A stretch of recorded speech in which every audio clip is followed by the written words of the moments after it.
Adrian, I need huge favor. Huge, as in, baka ito na ang pinakamalaking hihilingin ko sa'yo, pamangkin. Ang boses ni Tito Rafael sa kabilang linya, basag, parang galing sa ilalim ng lupa. Bantayan mo si Anya. Hindi, Anya. Please. Napahigpit ang hawak ko sa cellphone. Girlfriend. Hindi asawa, pero kung makahingi ng pabor, parang buhay na niya ang nakasalalay. At ako ang naisip niyang tagapag-alaga? What the actual fuck? Parang replay lang ng isang lumang, sirang pelikula na pinilit akong panoorin ulit. Another woman. Another complicated setup. At sa gitna na naman ako. Tito, seryoso ka ba? Hindi ko napigilang itanong, kahit alam kong sa tono pa lang niya, seryosong-seryoso siya. Bakit ako? Andito ako sa Tagaytay para magpahinga, di ba? Para lumayo muna sa lahat. Sa lahat ng drama, specifically. Lalo na sa drama ng pamilya. I know, Hijo. Alam kong marami ka ring iniisip. Pero wala na akong ibang mapagkakatiwalaan. May halong pakiusap at kaunting desperation sa boses niya. Aalis ako. Pupunta akong Isis. Kailangan kong ayusin yung gulo ko with your tita Elena. Finally, ayusin na namin ang divorce. Divorce. Yan na naman ang salitang yan. Salitang sumira sa pamilya namin. Salitang nag-iwan ng sugat na hanggang ngayon, hindi pa rin diyan naghihilom. Kaya siguro allergic ako sa mga salitang key forever at mahal kita na namumutawi sa labi ng mga taong kalaunan, maghihiwalay din naman. So, iiwan mo siya dito. I try to keep the voice neutral, pero may dine yon. Sa bahay mo sa Tagaytay? Sa akin. She's comfortable there, Adrian. At ikaw lang ang tao ko dyan. Pag-ingatan mo siya. Mahal ko siya, Adrian. Mahal na mahal. Mahal. Bullshit. Kung mahal mo, bakit mo iiwan? Kung mahal mo, bakit kailangan ng bantay? Parang aso lang naiiwan sa kapitbahay. Napailing ako kahit hindi niya nakikita. Gaano katagal ka mawawala, Tito? Yun na lang ang naitanong ko. Para akong na-corner. Utang na loob. Yan ang isang bagay na mahirap takasan sa kulturang Pinoy. At malaki ang utang na loob ko kay Tito Rafael. Siya ang sumalo sa akin noong mga panahong pakiramdam ko, pinagtatabuyan ako ng sarili kong mga magulang. Hindi ko pa sigurado. Maybe a month. 2. Basta, I need you to be there for her. Make sure she's okay. Na walang mang-aabala sa kanya. Walang mang-aabala? O baka naman, para siguraduhin hindi siya maghahanap ng iba habang wala ka? The thought was cynical, I knew, but years of seeing relationships crumble around me, starting with Enlog's own parents, had made me this way. CJ, Tito. Ako nang bahala, sabi ko na lang, a heavy sigh escaping Eve lips. Wala na rin naman akong magagawa. Kailan siya darating? Or andyan na ba siya? She'll be there tomorrow morning. I've already arranged everything. Salamat, Adrian. Babawi ako sa'yo, promise. Promise. Another word I've learned not to trust. Binaba ko ang tawag at napasandal sa upuan dito sa veranda ng rest house ni Tito sa Tagaytay. Ang lamig ng hangin pero mas malamig pa yata ang pakiramdam ko. Dito ako nagpunta para takasan ang mga komplikasyon ng Maynila, tapos heto, may bago na namang darating. Isang babaeng hindi ko kilala, pero kailangan kong pialagaan. Kinabukasan, maaga akong nagising. Hindi dahil excited ako, kundi dahil hindi ako mapakali. Anong klaseng babae kaya tong si Anya? Bata? Matanda? Maganda? Well, malamang maganda. Si Tito Rafael, kahit may edad na, may taste pa rin yan sa babae. Yun nga lang, parang laging wrong choice. Yung Tita Elena was a saint, pero iniwan niya. Tapos heto, may bago na naman. Bandang 9:00, may narinig akong kotse sa labas. Sumilip ako mula sa bintana ng kwarto ko sa taas. Isang itim na digi. Bumukas ang pinto sa passenger side, at lumabas ang isang babae. Hindi ko maaninag masyado ang mukha niya mula sa malayo, pero she moved with a certain grace. Slim, long hair. Simple lang ang suot, maong pants at puting blouse. Kinuha niya ang isang travel bag mula sa likod ng sasakyan. Nagpaalam siya sa driver tapos humarap sa malaking bahay. Huminga siya ng malalim parang nag-ipon ng lakas ng loob. Bumaba ako. Kailangan ko siyang harapin. Kailangan kong simulan ang itrabahod ko. Pagbukas ko ng pinto, nandoon siya, paakyat na sa ilang baitang na hagdan papunta sa main door. Nagtama ang mga mata namin. For a split second, natigilan ako. She was surprisingly young. Siguro mid-20s. And beautiful, in very natural, unassuming way. No heavy makeup, just clear skin that seemed to glow kahit na mukhang pagod siya sa bayahe. Her eyes were large and expressive, and for a moment, I saw a flicker of uncertainty in them. Or was it apprehension? Then, she smiled. Isang ngiting parang biglang nagliwanag ang medyo makulimlim na umaga. It was genuine, warm smile. Sup? Ikaw si Adrian? No, she said, her voice soft, a little husky. May dala siyang maliit na paper bag at inaabot niya sa akin. Pasensya na sa abala. Dala lang ako ng kape. From a small shop I like. Figured you might need it, see. Kape. Wow. For a moment, na-disarm ako. Hindi ko in-expect. Ako nga, sagot ko, medyo awkward. Tinanggap ko yung paper bag amoy bagong brew na kape. Salamat. Tuloy ka. Pumasok siya, bit-bit ang travel bag niya. Inilibot niya ang tingin sa sala. Malaki ang bahay ni Tito Rafael. Modern Filipino ang design, maraming kahoy at salamin, at tanaw ang taal-like mula sa malalaking bintana sa likod. Wow! Ang ganda dito, she murmured, more to herself than to me. Parang postcard. Sanay na si Tito sa magagandang view, sabi ko, trying to sound casual, pero mailaman yung sinabi ko. Siya ba yung latest, magandang beauty ni Tito? She chuckled softly. Mukha nga. He has good taste. Tumingin siya sa akin. So, ikaw ang magiging babysitter ko. There was a hint of teasing in her voice, pero yung mga mata niya, seryoso. Babysitter. Tagabantay. Bodyguard. Pare-pareho lang yon. Something like that, I replied, shrugging. Bilin ni Tito. Make sure you're comfortable. Comfortable. She repeated the word, testing it. Well, I appreciate it and sorry kung naabala kita. I know this is probably not how you plan to spend your vacation. It's fine. Layer. Trabaho lang. She nodded slowly. Okay. So, saan ang kwarto ko, boss? Boss. Napangiti ako ng mapait sa loob-loob ko. Kung alam mo lang. Itinuro ko sa kanya ang guest room sa ibaba. Maluwag din yun, may sariling banyo at maliit na balcony na tanaw ang garden. Pumasok siya at inilapag ang gamit. Thanks. Mag-aayos lang ako saglit. Naiwan ako sa sala, hawak pa rin ang paper bag ng kape. Umupo ako sa sofa. Ang tahimik ng bahay kanina lang, ngayon may ibang presensya na. Isang babaeng ipinagkatiwala sa akin. Isang babaeng mahal na mahal daw ng tito ko. Hindi ko mapigilan ang sarili ko. Kailangan kong malaman. Sino ba talaga tong si Anya? Mukhang mabait pero lahat sila ganyan sa simula. Yan ang tumatakbo sa isip ko. Lila mother looked kind, too. Until she wasn't. Until she broke my father's heart, and ours along with the years of pretense, tapos isang araw, bigla na lang, wala na.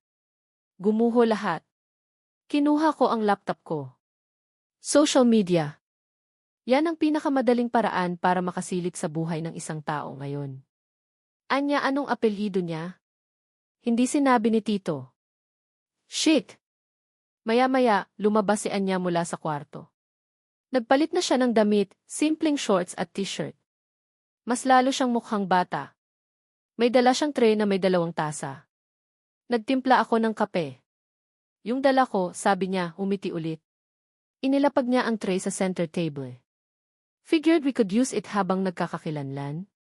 Umupo siya sa kabilang sofa, hindi masyadong malapit, hindi rin masyadong malayo. Kinuha ko ang isang tasa.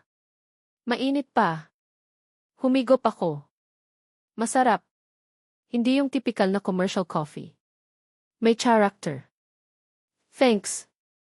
Masarap to.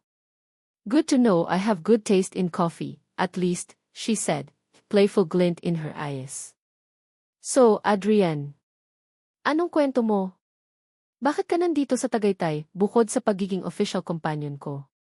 Companion. Mas maganda ng pakinggan kaysa babysitter. Nag-isip ako. Ano nga bang ikukwento ko? Yung totoo. Na I'm here because my life in Manila feels like pressure cooker about to explode. Na I'm trying to figure out what to do with my life after quitting a job hated. Na I'm tired of expectations. Nagpapalamig lang, sabi ko na lang. Literally and figuratively. She nodded, as if she understood. Gets. Minsan kailangan talaga natin ng breather, no? Na new environment. Ikaw? Anong kwento mo? Tanong ko pabalik. This was Jim's chance. She cradled her coffee cup with both hands. Ako? Wala masyado. Simple lang. Needed a change of scenery, too. Medyo stressful din sa Maynila. Stressful how? Expressed, trying not to sound like an interrogator. Tumingin siya sa labas, sa garden. Parang may malalim na iniisip.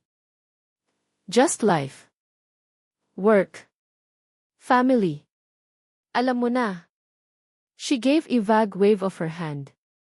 Hindi pa rin ako kontento. Masyadong general ang sagot niya. Gold digger ba to? Opportunista. O baka naman, in love talaga kay Tito Rafael, despite their age gap. Tinitigan ko siya. May lungkot ba sa mga mata niya? O pagod lang? So, si Tito Rafael paano kayo nagkakilala? Diretsahan na. Hindi siya nagulat sa tanong ko. In fact, she smiled faintly. Sa isang art exhibit. Mahilig pala tito mo sa paintings. Ah. Collector yan. Nagkataon lang na pareho naming tinitingnan yung isang partikular na painting. Abstract. Medyo magulo pero interesting. We started talking about it and then things just, progressed. Progressed. Isang salita pero ang daming pwedeng ibig sabihin. Gaano na kayo katagal? Almost a year now, she said. It's been nice. Nice. Hindi amazing, hindi perfect. Just nice. Anong klaseng description yun para sa isang relasyon na sinasabi ng tito ko na mahal niya? He seems to really care about you, sabi ko, observing her reaction. Her expression softened. He's a good man, Adrian. Very kind. Very thoughtful. Good man. Kind. Thoughtful. Parang description ng isang kaibigan, hindi ng isang lover. O baka naman, yun lang talaga ang kaya niyang sabihin sa pamangkin ng boyfriend niya. Nagpatuloy ang usapan namin pero puro surface level lang. About hobbies, she likes to read, I like old movies. About food, pareho kaming mahilig sa sinigang. About Tagaytay, first time niya raw magstay ng matagal dito. Sa bawat sagot niya, lalo akong nagiging mausisa. She seemed too calm. Too composed.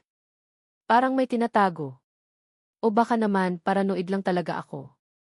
Nang mag-lunchtime, nag-alok siyang magluto. Sabi ko, ako na. Pero mapilit siya. She said it's the least she could do so, hinayaan ko siya. Habang nasa kusina siya, abala sa paghihiwa ng mga gulay, kinuha ko ulit ang laptop ko. Anya? Anya? Anya what? Kailangan ko ng apelyido. Nag-try akong i-search ang email address ni Tito Rafael. Baka may communication sila na makikita ko. Wala. Masyadong private si Tito sa mga ganyan. Then, I remembered something. Sa phone call namin ni Tito, parang may nabanggit siyang. Anya, Divay Star. Star? Baka may kinalaman sa apelyido niya. Anya Tala? Anya Estrella? Anya Bituy?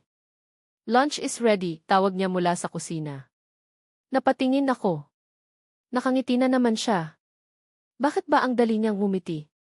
It's almost unnerving. Kumain kami sa dining area, tanaw pa rin ang luntiang garden at ang asul na lawa sa malayo. Adobong manok ang niluto niya. Classic. At masarap. So, ano usually ang ginagawa mo dito sa Tagaytay? Tanong niya habang kumakain kami. Wala. Nagbabasa. Nanonood. Naglalakad-lakad. Trying to clear my head. Sounds peaceful. It was, sabi ko, emphasizing the was. Napatingin siya sa akin, the questioning look in her eyes. Ninitian ko lang siya ng tipid. Pagkatapos kumain, nag-volunteer siyang maghugas ng plato. Sabi ko, wag na, may dishwasher naman. Pero sabi niya, sanay ako sa manual, mas feel ko yung cleanliness. So, hinayaan ko na naman siya. Bumalik ako sa laptop ko. Desperado na ako. Kailangan kong malaman. I tried searching common friends ni Tito Rafael sa Facebook, mga art gallery owners, mga business partners. Baka may picture sila together, baka may nakatag. It was a long shot. Hours passed. Nagkulong lang ako sa kwarto ko, kunwari may importanteng trabaho. Pero ang totoo, stalker mode on palipat-lipat ako ng social media platforms, Facebook, Instagram, LinkedIn. Nag-try ako ng iba't ibang variations ng Kenya, with common Filipino surnames. Walang tumutugma sa image ng babaeng nasa baba. Either masyadong bata, masyadong matanda, o ibang-iba ang itsura. Frustrating. Parang multo itong si Anya. Or maybe, she's just really private. O baka naman, yung Gian niya ay hindi niya tunay na pangalan. Napabuntong hininga ako. Sumasakit na ang ulo ko. Lumabas ako ng kwarto para kumuha ng tubig. Nadatnan ko si Anya sa sala, nakaupo sa sofa, nagbabasa ng libro. Yung isa sa mga libro ni Tito. Mukhang seryoso siya sa binabasa niya. There was certain stillness about her, the quiet intensity. Hindi niya ako napansin agad. For the few seconds, pinagmasdan ko lang siya. Without a ready smile, she looked sad. Or maybe, just lost in thought. Yung mga mata niya, kahit nakatuon sa libro, parang ang layo ng tingin. Ano kayang iniisip niya? Iniisip niya kaya si Tito Rafael? O baka naman, may iba? Bigla siyang nag-angat ng tingin, at nahuli niya akong nakatitig sa kanya. This time, hindi siya ngumiti agad. There was a guarded look in her eyes. Okay ka lang, tanong niya. Yeh. Yun, kukuha lang ng tubig, sabi ko, medyo nautal. Damn it, bakit ba ako nagiging weird sa harap niya? Tumango lang siya at bumalik sa pagbabasa.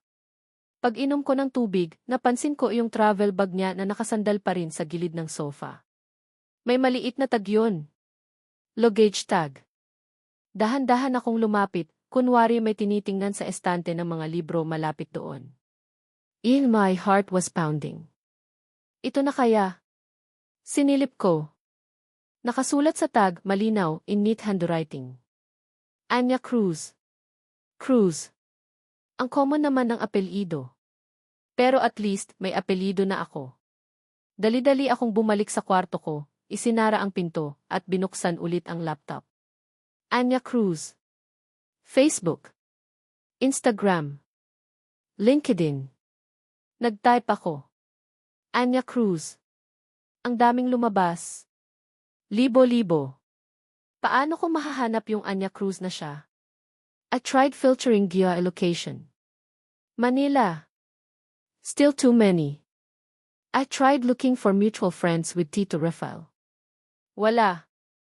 That's weird. Kung girlfriend niya, dapat may connection man lang. Then, I remembered the art exhibit. Baka maihilig siya sa art.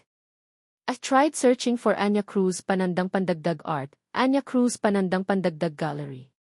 And then, I saw it isang Instagram profile. Private. Pero yung profile pictured silhouette of a woman standing in front of a large, abstract painting. The build, the hair parang siya. Ang username at Enya Reads and Wonders. Reads and Wonders. Mukhang tugma sa babaeng nakita kong nagbabasa kanina. Nag-request ako to follow.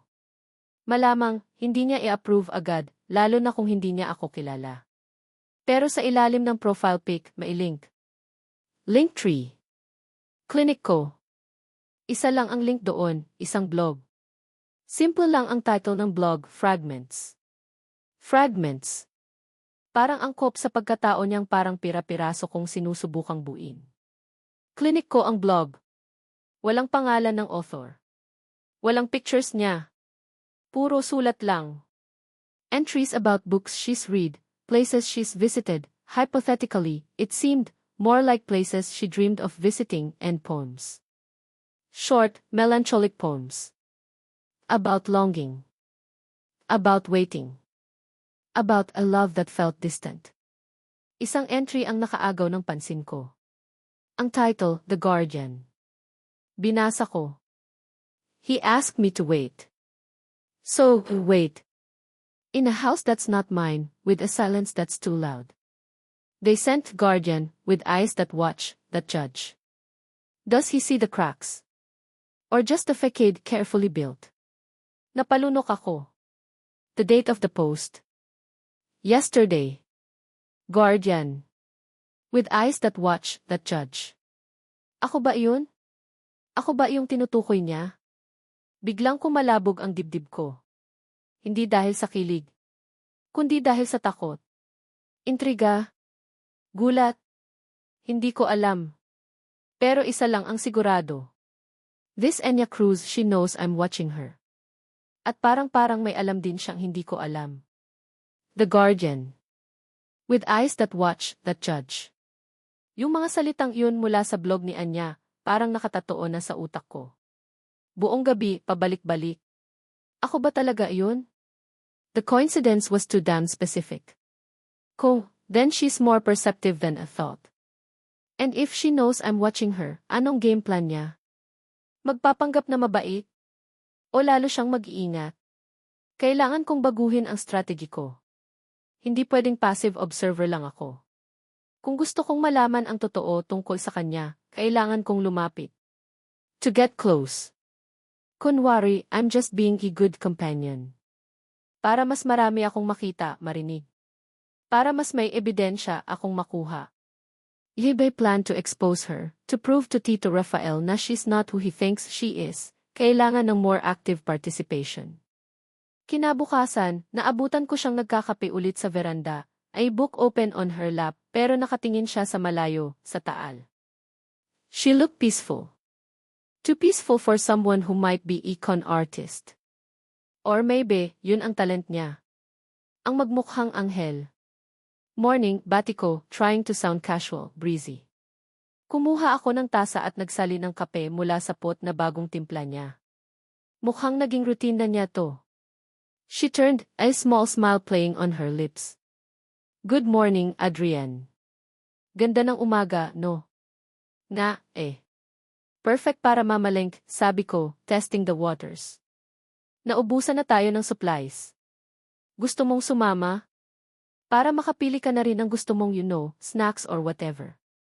Nakita ko ang bahagyang gulat sa mga mata niya. Siguro hindi niya ini-expect na ayain ko siya. Oh. Sure, CJ. Para may magawa naman ako. Nakakabagot din pala pag laging nakakulong lang dito. Good. Unang step, accomplished. On the way to the Mahogany Market, tahimik lang kami sa kots.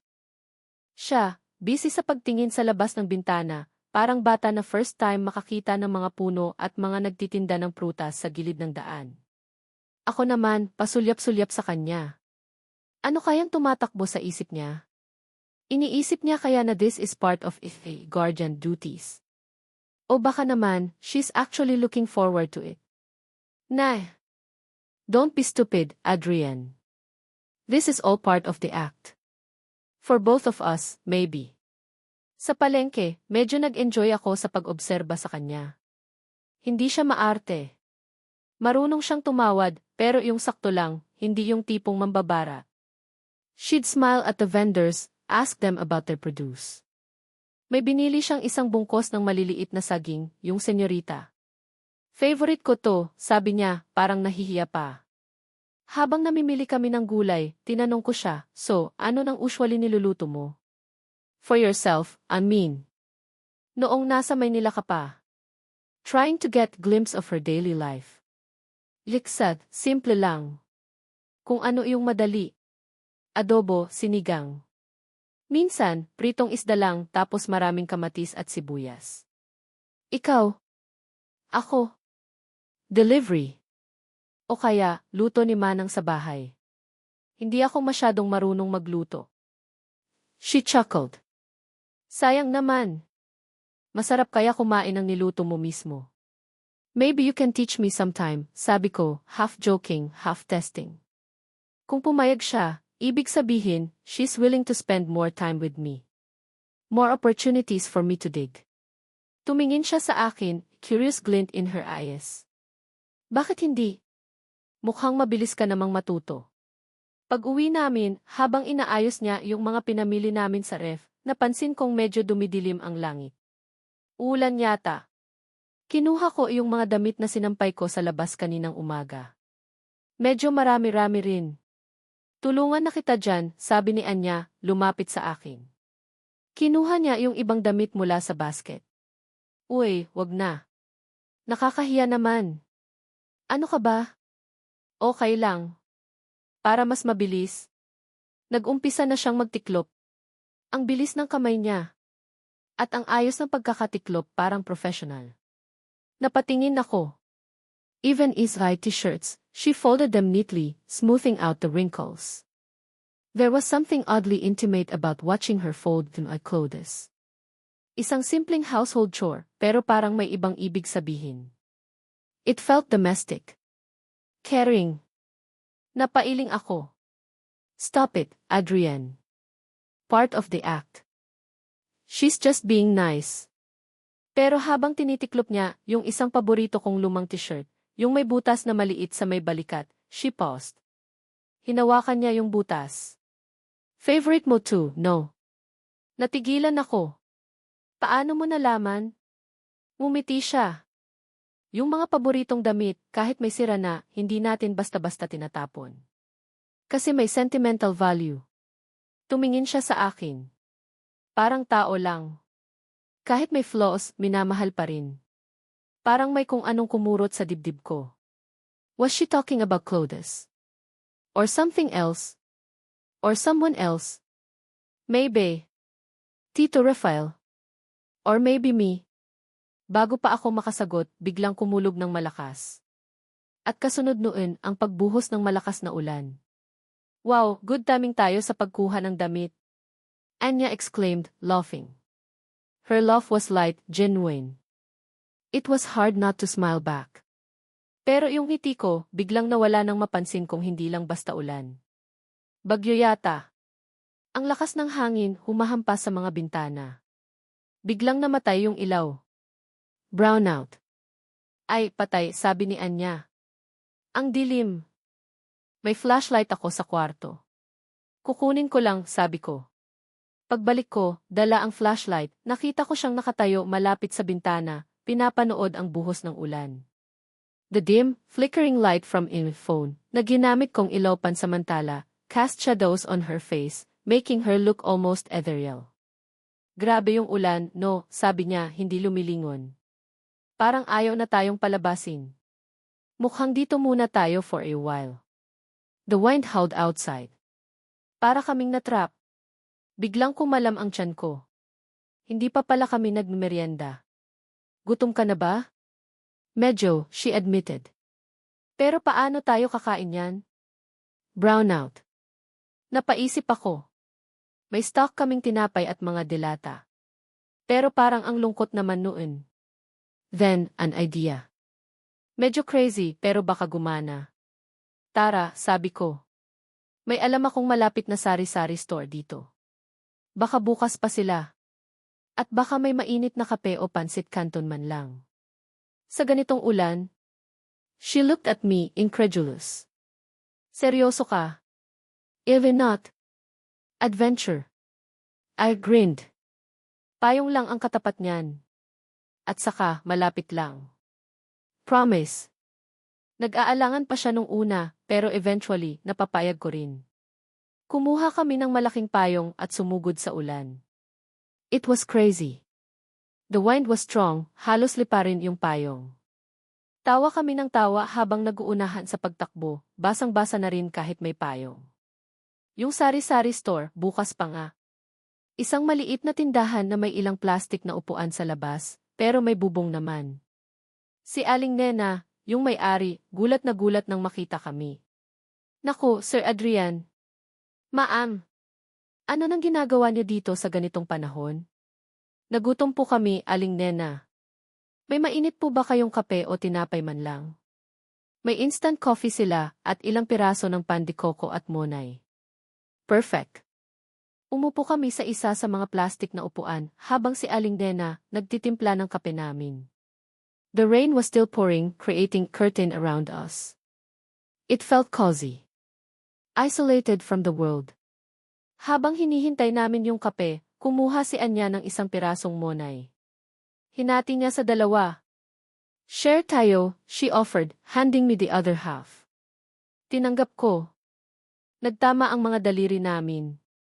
For a split second, parang may kuryenteng dumaloy. Kilig. No, impossible. Stress lang siguro to sa sitwasyon. We ate the bread in comfortable silence, listening to the rain. Yung init ng cup, you welcome comfort. Alam mo, biglang sabi ni Anya, breaking the silence. This reminds me of childhood. Pag malakas ang ulan tapos brownout, magkukwentuhan lang kami ni tatay. Minsan, kakanta pa yan. Sintonado pero ang saya. A nostalgic smile touched her lips. Tatay. This was new information. Malapit ka sa tatay mo? I asked, genuinely curious now. Her smile faded a little. Sobra. Siya na lang ang meron ako, eh. Well, until recently. She looked down at her coffee cup.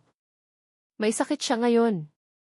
Nasa probinsya, inaalagaan ng mga kamag-anak namin. Kaya rin ako napasok sa mga ganitong sitwasyon. Her voice was soft, laced with a sadness that felt real. Hindi scripted. Anong sakit niya? Alzheimer's. Stage 3 na. Minsan, nakakalimutan na niya kung sino ako. Her eyes glistened. Ang hirap, Adrian. Kasi yung taong pinakamahal mo, unti-unting nawawala sa harap mo. Biglang parang may bumara sa lalamunan ko. Alzheimer's. Yung my own lola had that. I knew how devastating it could be. Kaya kailangan ko ng pera, she continued, her voice barely a whisper. Para sa gamot niya, sa mga therapy. Mahal, eh. Sobrang mahal. So, yun pala. Pera. But this time, it didn't sound like a gold digger's excuse. It sounded like a daughter's desperation. Si Tito Rafael alam niya ba to? She nodded. Isa siya sa mga tumutulong. Malaki ang utang na loob ko sa kanya. Utang na loob. There's that phrase again. Parang tali na nagbubuhol sa ating lahat. Pero hindi lang pera ang kailangan ni tatay, dagdag niya, looking up at me, her eyes clear despite the tears threatening to fall. Kailangan niya ng pagmamahal. Ng presence. Kahit minsan hindi niya na ako maalala, alam ko, nararamdaman niya pag nandoon ako. She took deep breath. Hindi pera ang sukatan ng pagmamahal, Adrian. That line. It hit me. Hard. Kasi yun ang lagi kong iniisip. Na pera ang habol ng mga tao. Na pera ang nagpapatakbo ng mundo ng mga relasyon. Pero sa paraan ng pagkakasabi niya, sa sincerity ng mga mata niya, parang bigla akong nagduda sa sarili kong paniniwala. Napatingin ako sa kanya. Really looked at her. Beyond the pretty face, beyond the mysterious aura. Nakita ko ang isang anak na nag-aalala. Isang babaeng lumalaban. Isang taong nasasaktan. And in that moment, sitting in a damp sari-sari store, sharing a piece of money, listening to the rain and her story in this carefully constructed plan to ruin her, to expose her as a fraud, biglang parang gumuho. Kasi, paano mo sisirain ang isang taong mukhang wasak na? Or worse, Paano kung yung taong gusto mong sirain ay siya pala ang unti-unting bumubuo sa'yo? Naguguluhan ako. My mind was a mess. Gulo ng isip. Ito ba yung sinasabi nilang cognitive dissonance? When your beliefs clash with reality. All in my life, I've seen love as transactional. Conditional. If the parents' failed marriage was proof of that. Tito Rafael's string of relationships, another. I built walls around him my heart, convinced that everyone had an agenda. Pero si Anya, she was chipping away at those walls. With her simple gestures, her quiet strength, her vulnerable honesty. Hindi pera ang sukatan ng pagmamahal. Paulit-ulit yun sa isip ko. Tumila na ang ulan. Nagpaalam na kami kay Aling Nena at naglakad pabalik sa bahay. Tahimik lang kami ulit. Pero this time, it wasn't an awkward silence. It was contemplative. Pagdating sa bahay, may ilaw na ulit.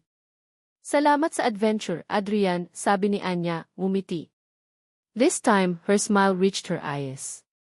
Eyes that looked a little less sad, a little more hopeful. I actually enjoyed that. Ako rin, I admitted, surprising myself. And I meant it.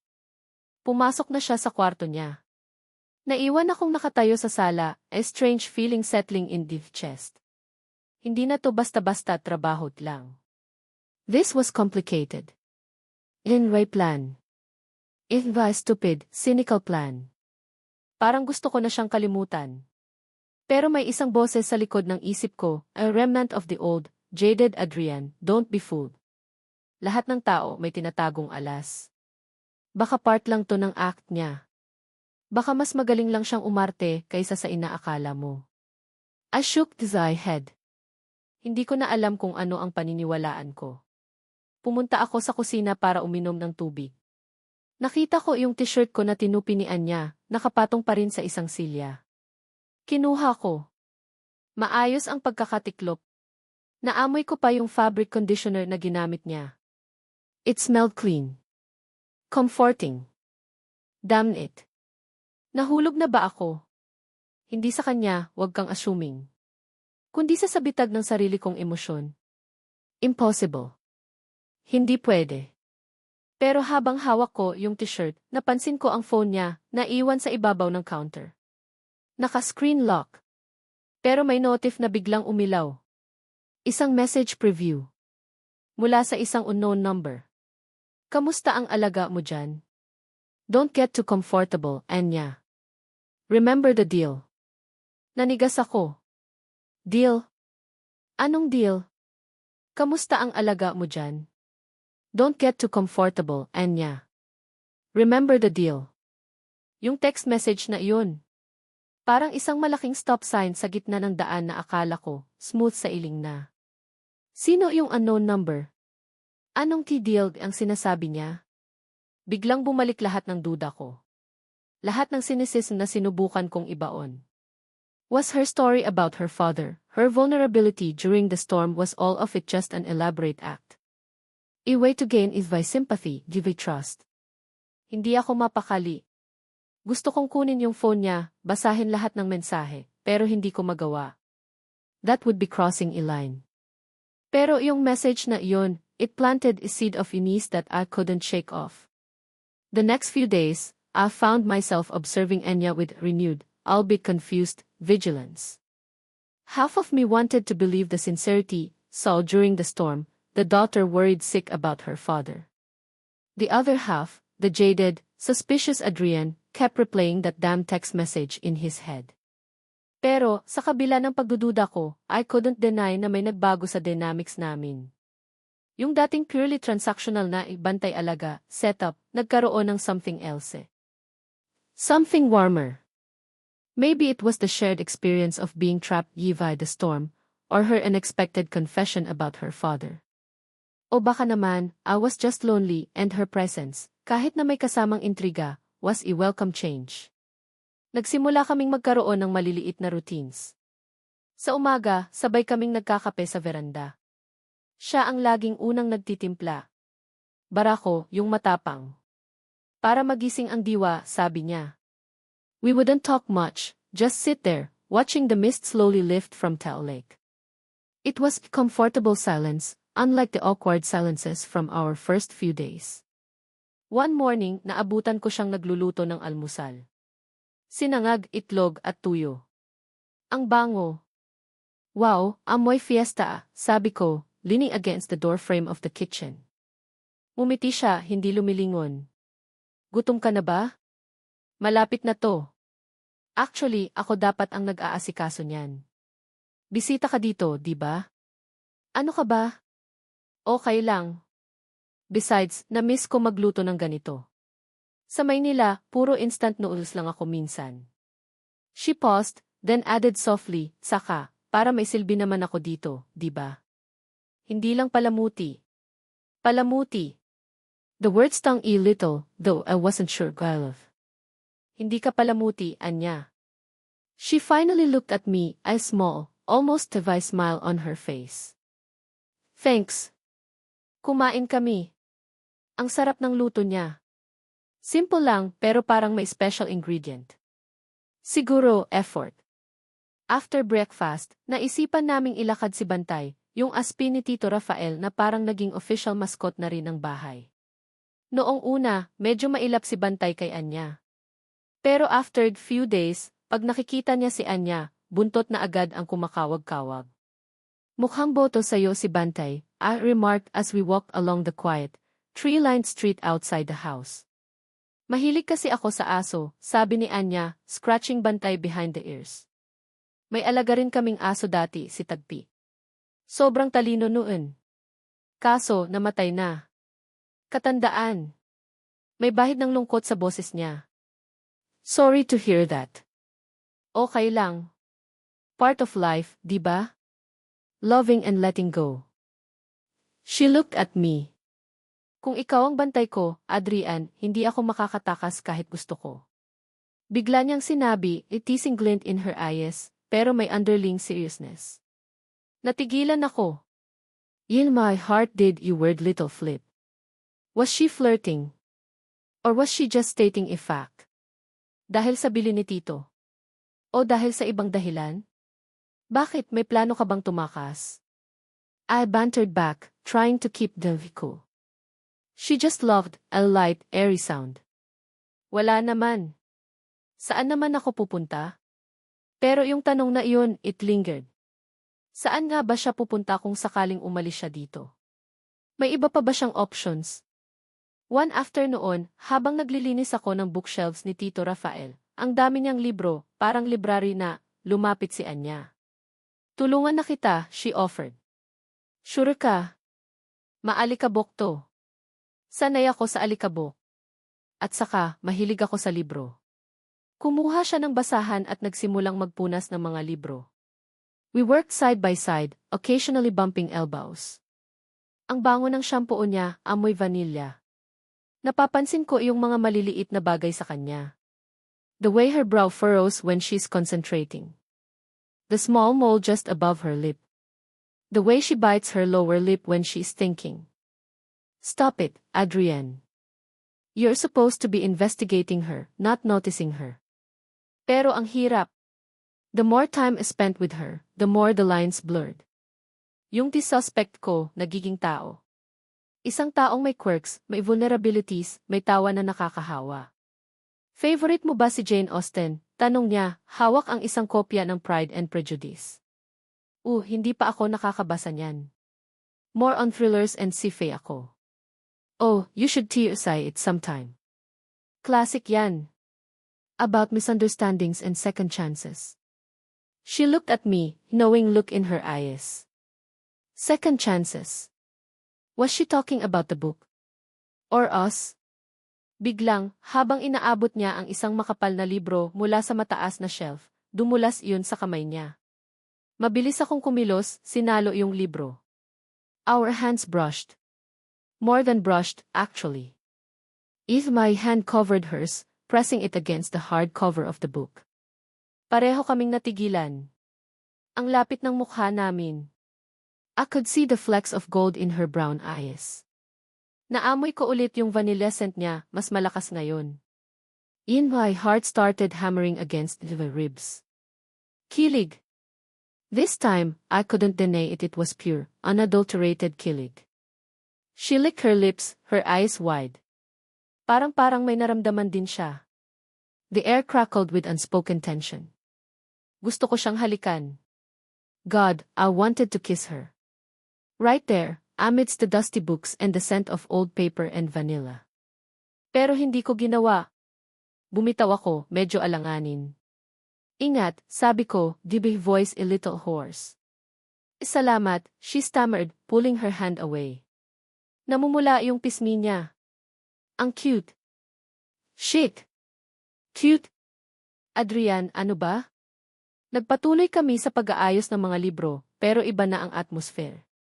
May kuryente. May awareness sa isa't isa na hindi namin pwedeng ideni. That night, hindi ako makatulog. Yung eksena sa library, paulit-ulit sa isip ko. Yung pagtama ng mga kamay namin. Yung tingin niya. Yung pakiramdam na parang may something. Napaisip ako kay Tito Rafael. And my uncle. The man who trusted me to look after his girlfriend. And here was, developing feelings.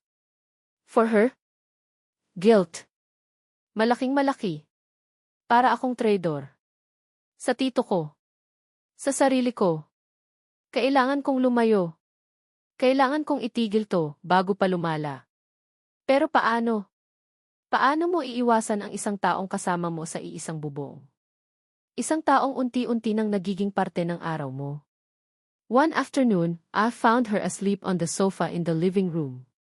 May libro na nakapatong sa dibdib niya, she must have dozed off while reading. She looked so peaceful, so vulnerable. Yung buhok niya nakakalat sa unan. Her lips slightly parted. Pinagmasdan ko siya. Walang halong judgment. Walang halong suspicion. Just admiration.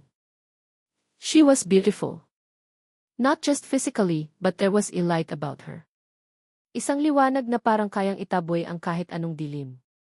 She's Tito Rafael's girlfriend, Adrienne. Remember that. My consent screamed. I sighed. Ang hirap. Ang gulo. Dahan-dahan akong lumapit at kinuha ang isang manipis na kumot mula sa linen closet. Kinumutan ko siya. Ayokong maginawin siya. As I was about to turn away, a phone buzzed in the pocket. Isang text message. From an unknown number. My blood ran cold. Ito na naman. Dahan-dahan kong binuksan ang mensahe, a heart pounding. It wasn't a text message. It was the picture. Isang picture. Kuha mula sa labas ng bahay, siguro mula sa may gate o baka sa kabilang kalsada. Naka-zoom in. It was the picture of me and Enya. Noong isang araw. Naglalakad kami ni Bantay. We were laughing. Enya was looking at me, her eyes sparkling. Ako naman, nakatingin sa kanya, a stupid, goofy grin on Inive's face. It looked intimate. Like a couple enjoying a morning stroll. And then, there was a message below the picture. Playing house with the boss girl. Alam mo ba ang nilalaro mo, Adrian? Or should I say, sino ang nilalaro mo? Napahigpit ang hawak ko sa phone. Nanlamig ang buong katawan ko. Sino to? Paano niya nakuha yung picture na to? Pinapanood niya kami? Gaano katagal na? At yung tanong niya, alam mo ba ang nilalaro mo? Biglang, lahat ng kilig, lahat ng pag-aalala, lahat ng namumuong feelings na palitan ng takot.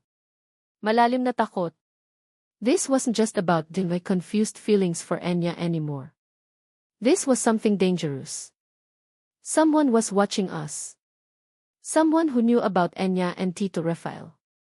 Someone who seemed to enjoy playing games. Tumingin ako kay Enya na mahimbing pa ring natutulog sa sofa, blissfully unaware. What have I gotten myself into? More importantly, what has she gotten herself into? Yung kidil na nabasa ko sa phone niya. Yung text na to, connected ba lahat? My mind raced. I needed to protect her. Pero paano? Ni hindi ko nga alam kung sino ang kalaban namin. At yung pinakamasakit na tanong, can I even trust her? Or is she part of this game? The easy, comfortable bubble we had started to build around ourselves, it just burst. Violently. And I had the feeling things were about to get a lot more complicated. And a lot more painful. Alam mo ba ang nilalaro mo, Adrian? Or should I say, sino ang nilalaro mo? Yung litrato. Yung text. Parang yelo na bumuhos sa kumukulong tubig ng mga emosyon ko. For days, I was on edge. Bawat tunog ng kotse sa labas, bawat unknown number na tumatawag sa phone ko, pinagkakakaba ko. Sinubukan kong mag-imbestiga kung sino ang nagpadala, pero a new prepaid number lang. Untraceable. Anya noticed the change in me. Okay ka lang, Adrian, she'd ask, her brow furrowed with concern. Parang ang lalim ng iniisip mo lately. I just forced a smile. Pagod lang siguro. Don't worry about me. How could I tell her? Na may nagmamanman sa amin? Na baka pareho kaming nasa panganib? O na baka kasama siya sa ilaro na to? The thought made me sick. Mas lalo akong naging conscious sa bawat kilos ko, sa bawat tingin ko kay Anya. Yung namumuong feelings, sinubukan kong itulak sa pinakailalim ng dibdib ko. Guilt was a constant companion. Takot, another. One sunny afternoon, we were in the garden. Ako, nagdidilig ng mga halaman ni Tito Rafael. Si Anya naman, nagpupulot ng mga tuyong dahon, humming softly to herself. For a fleeting moment, parang normal ang lahat. Parang dalawang taong nagtutulungan lang sa hardin. Then, a car pulled up sa driveway. Isang pamilyar na itim na Mercedes. Yin, my heart leaped into my throat. Bumukas ang driver's seat. At lumabas si Tito Rafael. He looked different. Mas payat. May mga guhit ng pagod sa mukha niya, pero may ngiti sa kanyang mga labi. May dala siyang isang malaking bouquet ng red roses. Shit! Ang aga niya. Akala ko ba 1 or 2 months? Nakita niya kami. His smile widened. Surprised, he boomed, walking towards us, his arms open wide. Si Anya, natigilan sa ginagawa niya. Nanlaki ang mga mata niya. Halatang gulat na gulat. Hindi ko mabasa ang ekspresyon niya. Was it happiness? Relief? Or something else? Ako. Parang binuhusan ng malamig na tubig. All the unspoken things between me and Anya, all the confusing emotions, the stolen glances, the near kisses, they all came rushing back, colored now with an overwhelming sense of dread. Rafael. Anya finally managed to say, her voice a little shaky. Lumapit si Tito Rafael kay Anya at niyakap ito ng mahigpit. Hinalikan niya ito sa noo. I missed you so much, mahal. Mahal. The word echoed in the garden. It felt wrong. Coming from him, directed at her, in front of me. Anya didn't say anything. She just stood there, in his embrace, her eyes cast downwards. Tito Rafael finally turned to me. Adrian. Pamangkin. How's the favorite guardian? He clapped me on the shoulder, a wide grin on his face. Mukhang you did a good job. She looks radiant. Radiant? Kung alam mo lang, Tito. Kung alam mo lang ang gulo sa loob-loob namin. Welcome back, Tito, I said, trying to sound normal, but my voice felt strained. Akala ko mas matatagalan ka pa. Well, good news, he announced, beaming.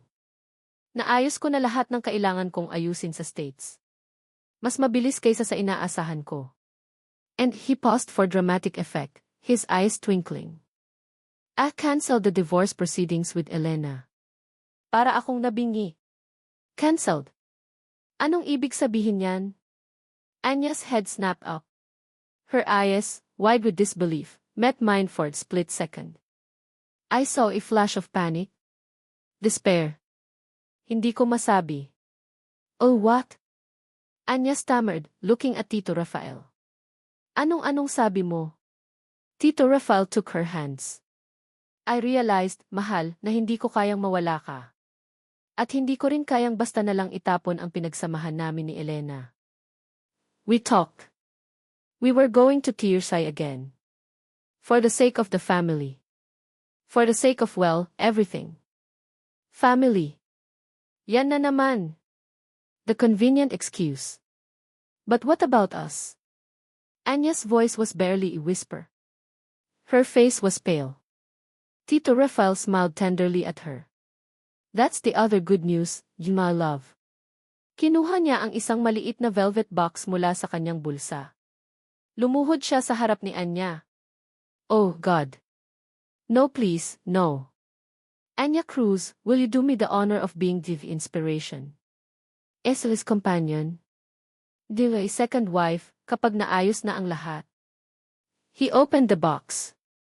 Isang malaking diamanting singsing ang kumislap sa ilalim ng araw. Second wife. The words hung heavy in the air. Polygamy was illegal here, but with Don Rafael's wealth and influence, maybe he thought he could bend the rules, or find a loophole. Or maybe he was just caught up in the moment, not thinking clearly. Napatitig si Anya sa singsing tapos kay Tito Rafael tapos sa akin. Her eyes were filled with a mixture of emotions I couldn't decipher. Shock. Confusion. And was that betrayal? The garden, which moments ago felt like peaceful sanctuary, now felt like a stage for very public, very painful drama. At kaming tatlo, mga unwilling actors. Tito D.I. started, not knowing what to say. Pero si Anya, nanatiling tahimik. Walang salita. Walang reaction. Parang estatwa. Well, Tito Rafael prompted, his smile starting to waver. Say something, mahal. Anya slowly pulled her hands away from his. Rafael. I need to think. Yun lang ang sinabi niya, bago mabilis na tumalikod at pumasok sa loob ng bahay. Naiwan kaming dalawa ni Tito Rafael sa hardin. Ang mga rosas, parang biglang nawalan ng kulay. Ang diamanting singsing, kumikislap pa rin pero parang nang uyam. Tito Rafael stood up, looking confused and a little hurt. Anong nangyari doon? He asked me, his voice laced with bewilderment. Did do something wrong? Didn't know what to say. Yes, Tito. Everything is wrong. Baka nabigla lang siya, Tito, sabi ko na lang. Biglaan kasi ang lahat. He sighed, running key hand through his hair. Siguro nga. I should have eased her into it pero was just so excited. So sure, he looked at the ring in his hand. Mahal niya naman ako, di ba, Adrian? Hindi ako makasagot. Did she? Or was it all just an act? An act that myself, had almost fallen for. The rest of the day was heavy. Isang napakabigat na ulap ang bumalot sa buong bahay. Anya stayed in her room. Tito Rafael tried to talk to her, pero hindi siya lumalabas. Dinner was excruciating. Tatlo kami sa malaking dining table, pero parang libing ang atmosphere. Walang nagsasalita. Ang tanging maririnig mo lang ay ang lagitik ng mga kutsara at tinidor sa plato. Clink. Clank. Clink. Each sound amplified the suffocating silence. Tito Rafael tried to make small talk. About his trip. About his plans for the future. Pero si Anya, tango lang o iling ang sagot. O minsan, wala. Nakatitig lang siya sa pagkain niya, parang wala namang gana. Ako naman, I felt like it was suffocating. I kept glancing at Anya, trying to catch her eye, trying to understand what was going on in her head. Pero iniiwasan niya ang tingin ko. Pagkatapos ng hapunan, nauna si Anya sa kwarto niya. Hindi man lang nagpaalam. What's wrong with her, Adrian? Tito Rafael asked me, frustration evident in his voice. Hindi naman siya ganito dati. Did something happen while I was away? My heart pounded. Yes, Tito.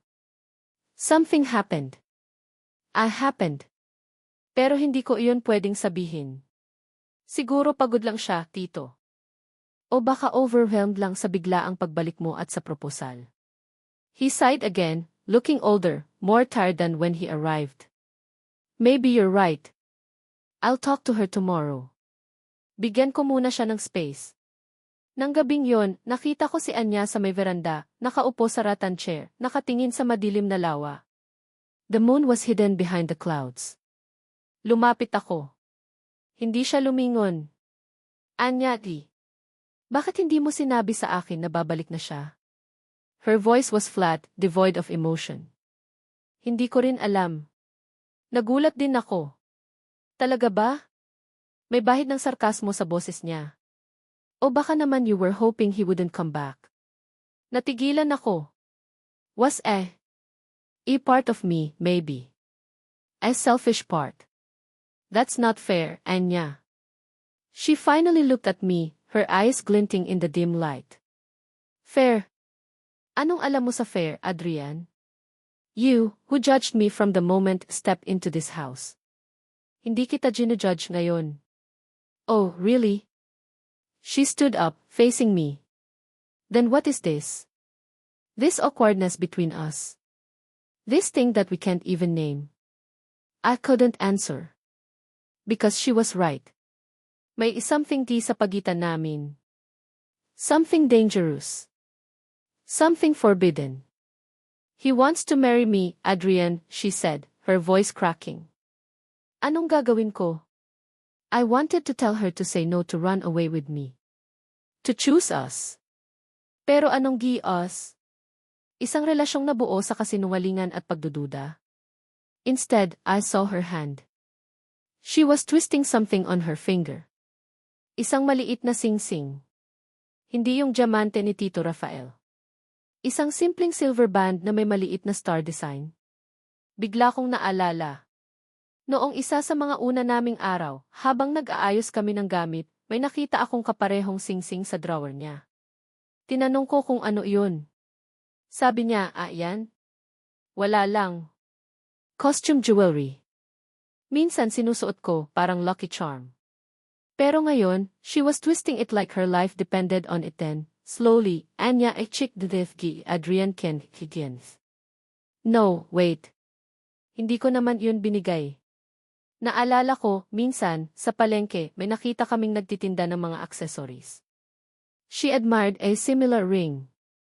Nagbiro ako, bagay sa'yo yan, parang star.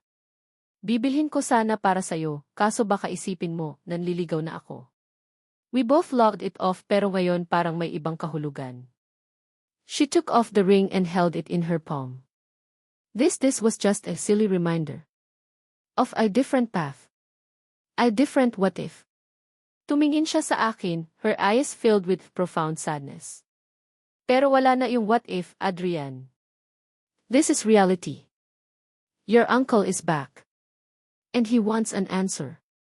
With that, she turned and walked back inside, leaving me alone with the darkness, the silence, and the crushing weight of what was and what could never be.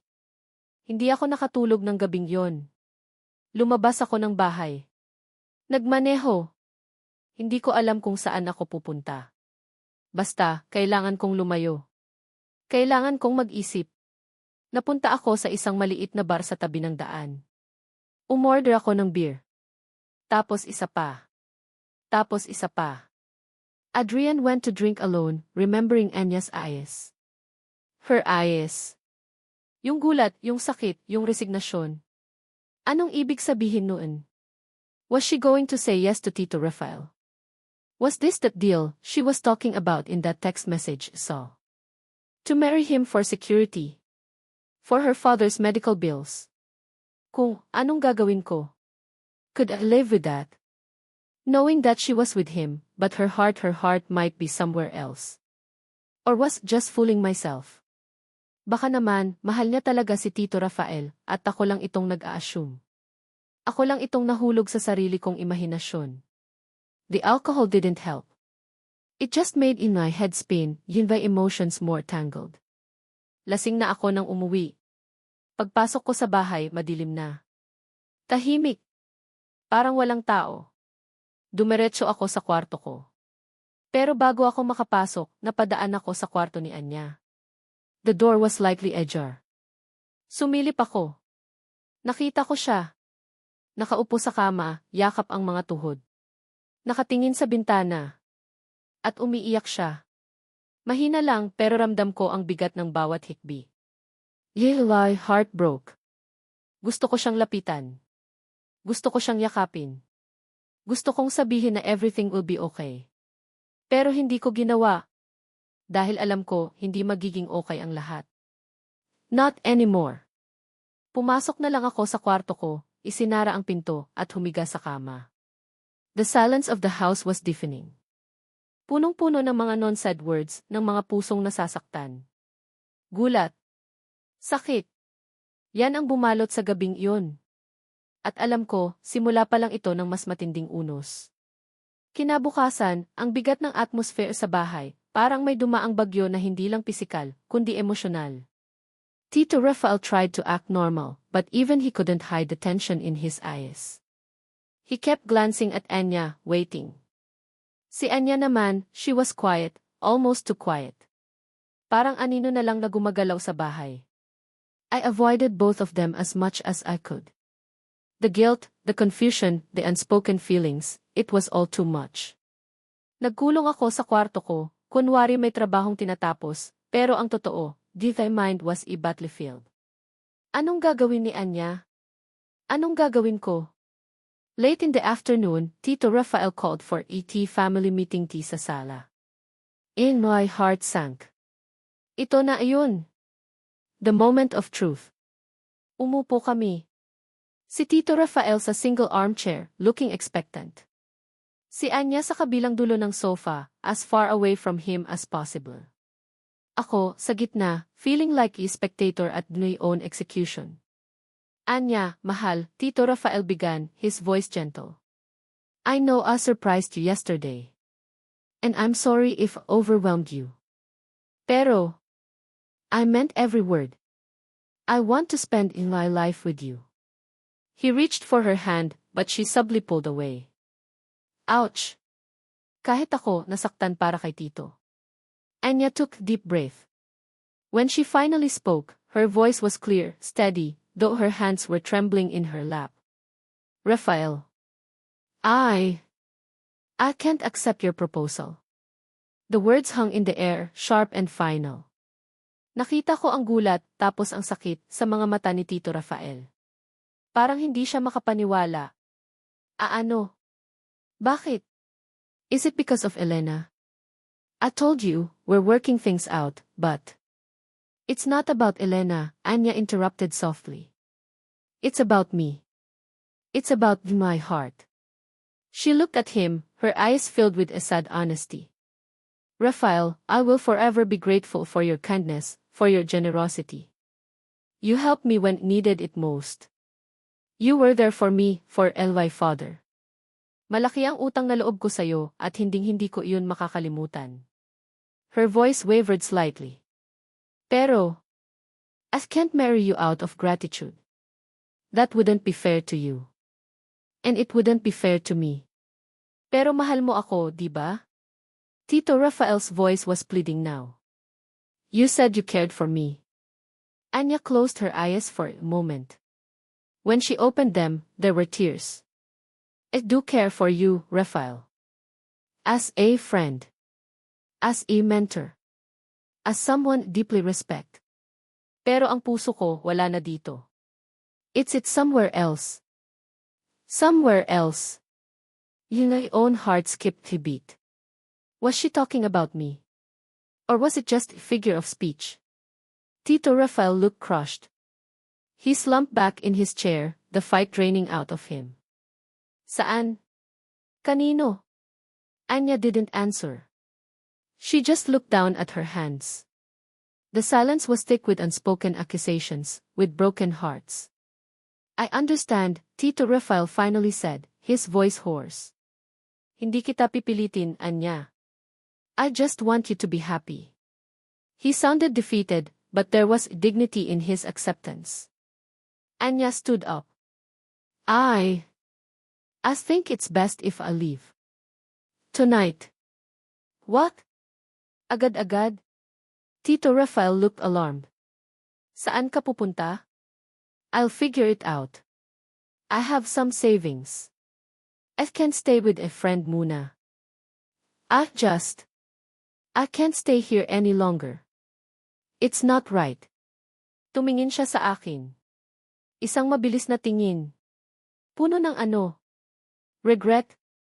Longing? Hindi ko masabi. Then, she turned and walked towards her room. Tito Rafael looked at me, his eyes filled with a quiet pain. Ikaw ba, Adrian? Ikaw ba yung... Somewhere else? I couldn't meet his gaze. The guilt was suffocating. Tito. He just sighed, deep, weary sound. Hindi na mahalaga. It's her decision. And I have to respect that.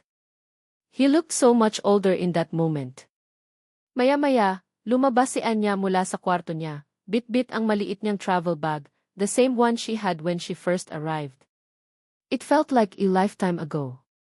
Anya left, leaving a handwritten letter thanking Don Rafael. Inilapag niya yung sulat sa center table. Para sa'yo, Rafael. Salamat sa lahat. Her voice was thick with unshed tears. Tito Rafael just nodded, unable to speak. Anya looked at me one last time. Goodbye, Adrian. Then, she walked out the door.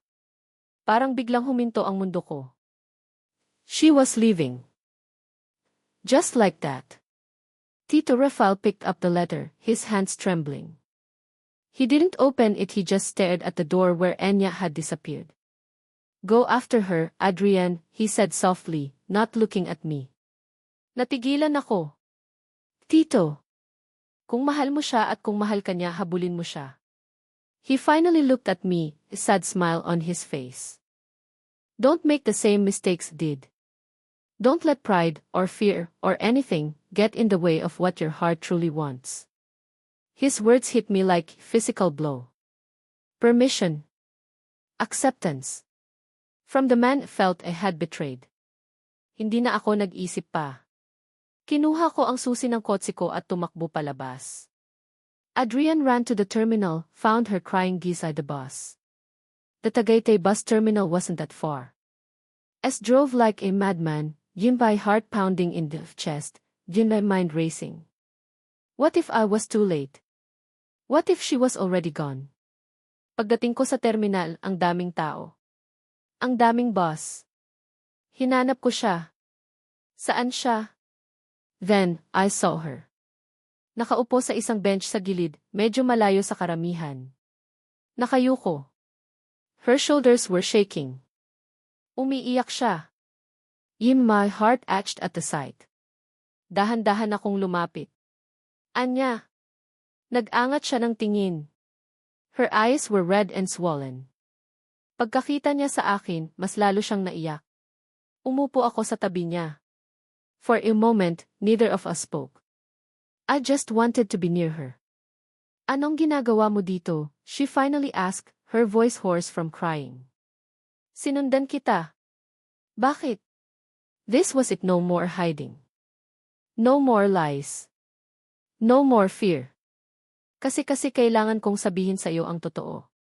I took deep breath. This was harder than I thought. Anya, noong unang dating mo dito, I had the plan. A stupid, cynical plan. She looked at me, her tear-filled eyes questioning. Si Tito Rafael, he asked me to look after you. Pero sa isip ko, may iba akong motibo. Your parents, their marriage was a mess. My father got hurt. Badly. And ever since, I've been wary of women who get involved with older, wealthy men. Akala ko katulad kanila. I saw a flicker of pain in her eyes. I deserve that. So, I decided to get close to you. To find your flaws. To gather evidence. To break you, para ma-realize ni Tito na nagkakamali siya sa'yo. The voice was low, filled with shame. Nilapitan kita para saktan pero ikaw ang nagpagaling sa akin. Her tears flowed freely now, but she was listening. The more I got to know you, the more I saw the real you. Your kindness. Your strength. Your love for your father. Yung mga pangarap mo.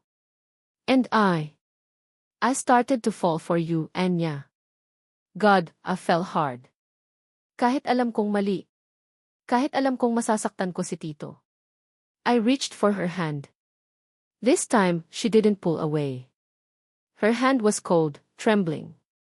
Yung text message na nakita ko sa phone mo. Yung deal. Yung picture na pinadala sa akin, natakot ako. Nagduda ako ulit. Pero deep inside, I knew. I knew you weren't like that. I was too scared to admit it, T.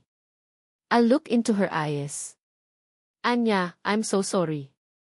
For everything. For doubting you. For Eva's stupid plan. For not telling you this sooner. She was quiet for a long time, just looking at me, her tears slowly subsiding. Then, a small, watery smile touched her lips. Anya held Adrian's hand, ako rin, Adrian. Hindi na ako galit. Sa totoo lang mahal na rin yata kita. In my heart soared. Did hear her right? Pero akala ko si Tito Rafael. Mahalaga sa akin si Rafael, she said softly. Pero ikaw yung tinitibok ng puso ko, kahit anong pilit kong iwasan. Natakot din ako, Adrian. Natakot akong masaktan. Natakot akong umasa. Lalo na noong nalaman kong pamangkin ka niya. Akala ko laro lang to sayo. Hindi to laro, Anya. This is real. I squeezed her hand. Tutu. Yung deal na nabasa mo, she continued, her voice gaining a bit more strength. It was an arrangement. My father's medical bills were piling up. Tito Rafael offered to help, but in exchange he wanted companionship. Exclusivity. I agreed, kasi desperado na ako. Pero I never promised him marriage. I never promised him in my heart. Yung unknown number na nagte-text. I think it's someone who knows about Tito Rafael's colorful past. Someone who wants to stir up trouble. Maybe jealous ex-lover or business rival. Hindi ko alam. But they were trying to blackmail me, to control me. It all made sense now. The pieces of the puzzle were finally falling into place. Anya, kung pipiliin mo ako, hindi magiging madali, sabi ko. Wala akong yaman ni Tito Rafael. Simple lang ang buhay ko. She smiled, a genuine, beautiful smile that reached her eyes. Hindi naman pera ang habol ko, Adrian. Ang gusto ko lang. Yung totoo. Yung tapat. She leaned her head on Isva's shoulder. Yung ikaw. I wrapped the arm around her, holding her close. The noise of the bus terminal faded away. All that mattered was her, in Isva's arms. Finally. Pag-asa. Lungkot. A strange, bittersweet mix of emotions. Pag-asa for the future with her. Lungkot for the pain we had caused, for the uncertainty that still lay ahead. Tara na, I whispered. Uwi na tayo. She looked up at me. Saan? I smiled. Sa simula. We stood up, hand in hand. The bus that was supposed to take her away was still there, its engine idling. But we walked away from it, towards this car, towards new, unknown beginning. Hindi ko alam kung anong mangyayari bukas. Hindi ko alam kung paano namin haharapin si Tito Rafael. Hindi ko alam kung paano kami magsisimula ulit. Pero isa lang ang sigurado ko. This time, haharapin namin yun ng magkasama. This time, it was real. 1 year later. Ang amoy ng bagong giling na kape at lumang libro, yan ang una mong mapapansin pagpasok mo sa Anya's Nook. Maliit lang yung lugar, tucked away in a quiet side street dito sa isang maliit na bayan sa Laguna, far from the cool winds of Tagaytay and the chaos of Manila. Wooden shelves filled with books, old and new, lined the walls. May ilang maliliit na lamesa at upuan, perfect for reading or just sipping coffee. Sa isang sulok, may maliit na counter kung saan ako, si Adrian, ang inyong lingkod, ang official barista, coffee brewer, and sometimes, tagahugas ng plato. Seth Tim Eskeg, Anya's Nook Eske, Adrian P. Bienvenu. Kinuha ko yung maliit na chalkboard menu sa labas. Today's special, kapeng barako with a side of hugot lines, optional, nakasulat doon in best, questionable, calligraphy. Napangiti ako. Corny, pero iyan ang gusto ng mga suki namin. Lumabas si Anya mula sa maliit na stockroom sa likod, may dalang isang box ng mga bagong dating na libro. She looked happy. Genuinely, deeply happy. Her eyes sparkled, her smile was easy and constant. Gone was the haunted, weary look she had when first met her. Ito na si Anya, ang babaeng nangangarap, ang babaeng lumalaban, ang babaeng minamahal ko. Good morning, Dim barista, she greeted, planting a quick kiss on my cheek. Mukhang ready ka na sa another day of making people happy with your coffee. Always ready for you, GL bookstore owner, I replied, stealing a longer kiss this time. At para sa mga libro mo na nagbibigay ng kaligayahan at minsan, sakit ng ulo sa pag-aayos. She laughed. Yung tawa niyang parang musika sa pandinig ko. Don't complain. You love playing librarian sometimes. It was true. This little bookstore, this little coffee nook, it was our dream.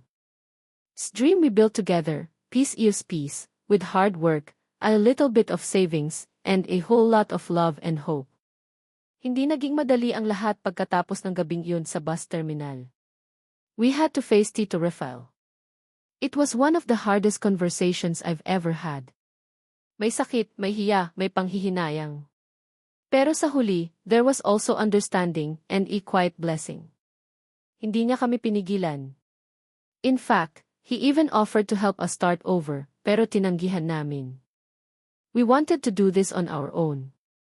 To prove, not to him, but to ourselves, that what we had was real and strong enough to stand on its own.